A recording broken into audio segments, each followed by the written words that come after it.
Allora, siamo a Frassenè, nella Gordino, e niente, dobbiamo raggiungere il rifugio Scarpa, ma non prendiamo la strada diretta, faremo il giro un po' più lungo, passiamo per Col de Luna e Malgaluna. E niente, troveremo in teoria tutto chiuso, però vedremo insomma cosa fare. Bene. Ciao ciao! Ciao. Ciao.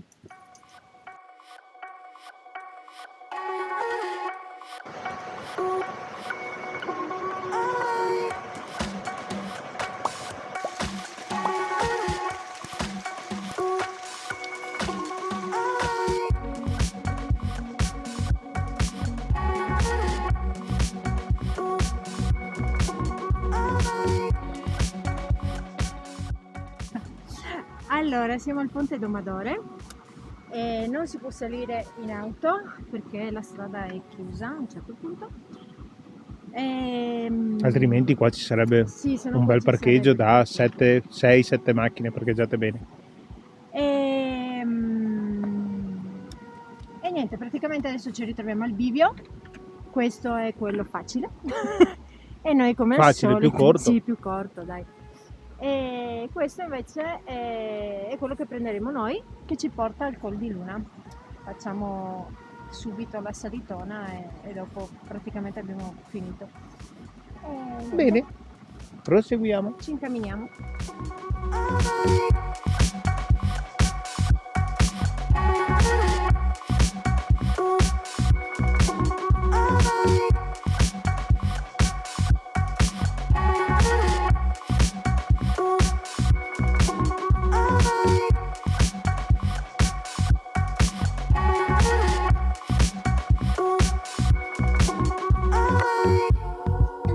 La baita del Berto. Complimenti Berto.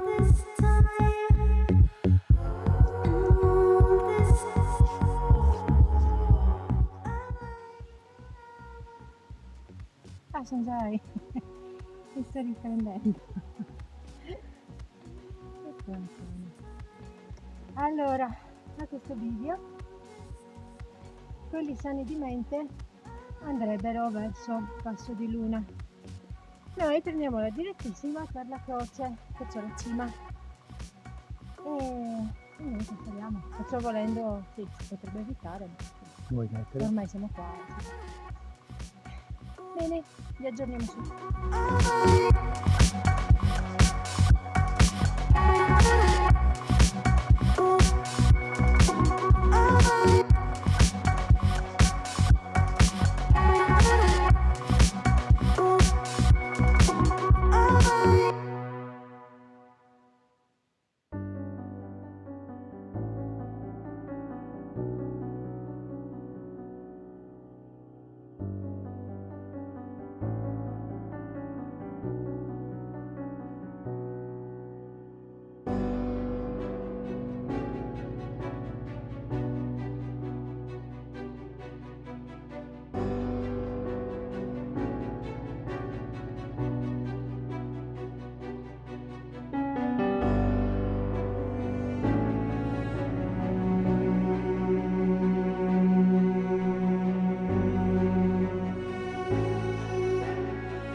Quello laggiù in fondo è il rifugio Scarpa.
Ciao, siamo arrivati e tutto bene. Giro tranquillo e un po' di pendenza per andare su, però ci sta, dai. E anche per tornare giù, ovviamente. No, però bel giro, dai, panoramico, bello, bel giro, consigliato. Alla prossima, ciao ciao. Ciao.